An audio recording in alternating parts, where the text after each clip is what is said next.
Very good. ಬರೀ 4 ಗೊತ್ತಲ್ಲ ನಿಂಗೆ ಬರೆಯೋದು? చూస్తున్నా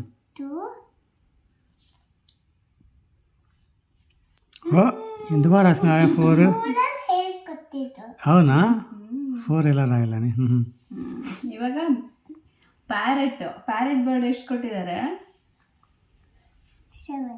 ಎಷ್ಟು ತೆಗಿಬೇಕಂತ ಕಳಿಸ್ಬೇಕಂತ? 2 ಮೈನಸ್ 2. ಎಷ್ಟು ಉಳಿತು?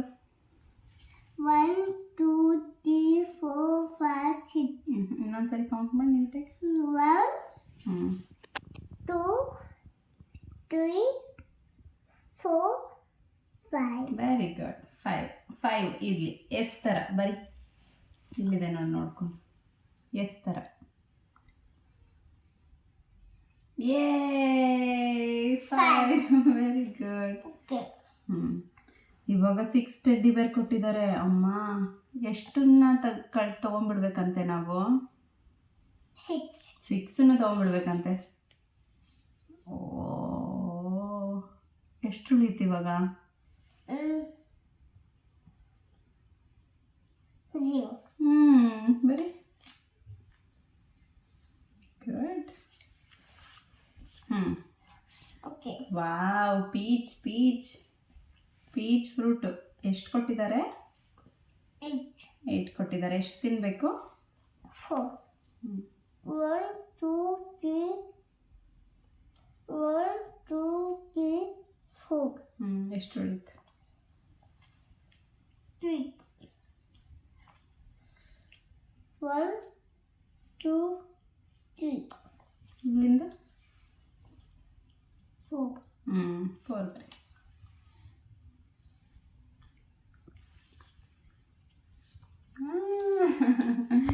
ಏ ಪ್ಲಸ್ ಬರ್ತಾ ಇತ್ತು, ಇವಾಗ ಮೈನಸ್ ಕಲ್ತ್ಕೊಂಡ್ಬಿಟ್ಟ ನೆನ್ನೆಯಿಂದ. ಎಷ್ಟು ಬೇಗ ಮಾಡ್ತಾ ಇದ್ದಾನೆ. ಓ ಇದನ್ನು ಮಾಡ್ತೀಯಾ? ಹೌದಾ? 10 ಬಲೂನ್ಸ್ ಕೊಟ್ಟಿದ್ದಾರೆ ನೋಡಿ. ಇವಾಗ ಹಂಗಂದ್ರೆ 3ನ ಫಟ್ ಫಟ್ ಫಟ್ ಮಾಡಿಬಿಡ್ಬೇಕು. ಎಷ್ಟು ಉಳಿತು ಅಂತ ನೋಡ್ಬೇಕು. ಇಲ್ಲಿ ಫಸ್ಟಿಂದ 3ನ 1 2 3. ಎಷ್ಟು ಉಳಿತು? 1 2 3. 1 2 3. ఇక్కడ నుంచి కొట్టేయాలి. బాగుంది, నీట్గా వస్తుంది. వాడు లాస్ట్ కానీ నేను అది బాగా అబ్జర్వ్ చేస్తున్నాడని వదిలేసాను. కొన్నిసార్లు 5 అన్నారు అనుకో, 5 సెలెక్ట్ చేస్తున్నాడు ఆల్మోస్ట్.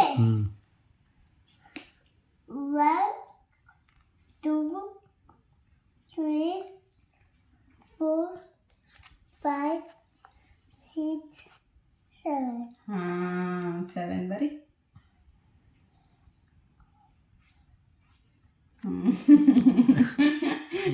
రివర్స్ వేసింది. లేదు కరెక్ట్గానే వేసాడు కానీ 7 కరెక్ట్గానే వేసినాడు పాపం. ಕಿಂದ ಪೆದ್ದಗೆ ఉండాలి. ಕೆಳಗೆ ಜಾಸ್ತಿ ಇರಬೇಕು, ಮೇಲ್ ಚಿಕ್ಕದಿರಬೇಕು. ನೋಡಿ ಈ ತರ ಕೆಳಗೆ ಉದ್ದ ಲೈನ್ ಜಾಸ್ತಿ ಇರಬೇಕು, ಅಡ್ಡ ಲೈನ್ ಚಿಕ್ಕದಿರಬೇಕು. ಸೊ ಇಲ್ಲಿ ಎಷ್ಟು ಕೊಟ್ಟಿದ್ದಾರೆ ಯೆಲ್ಲೋ ಬಲೂನ್ಸ್? 7. ಎಷ್ಟು ಟಪ್ ಮಾಡ್ಬೇಕಂತೆ? 1 2 3 4. అదే వాళ్ళకి చూస్తేనే కౌంట్ చేయడం బాగా చేసుకుంటున్నారు. 2 3. ಕರೆಕ್ಟಾಗಿ ಬರ್ತಿದ್ಯಾ? ಜಾಯಿನ್ ಹಾಕೊಂಡಿದ್ಯಾ? ಇಲ್ಲಿ ಜಾಗ ಕಡಿಮೆ. ಅಯ್ಯೋ ಜಾಗ ಇಲ್ಲಿ ಜಾಸ್ತಿ ಇದೆ ನೋಡು. ನಿಂಗೆ ಅಲ್ಲಿ ಕಡಿಮೆ ಅನ್ಸಿದ್ರೆ ಇಲ್ಲಿ ಆರಾಮಾಗಿ ಬರ್ಕೋ. ಅಲ್ಲೇ ಜಾಗ ಇಲ್ಲ ಅನ್ಕೊಂಡು ನಂಗೆ ಅಡ್ಜಸ್ಟ್ ಮಾಡ್ಕೊಂಡ್ಯಾ? ಸರಿ. ಗ್ರೀನ್ ಕಲರ್ ಬಲೂನ್ ಎಷ್ಟು ಕೊಟ್ಟಿದ್ದಾರೆ? 8 ಅದು 6 7 8 9. 9 ಅಲ್ಲಿ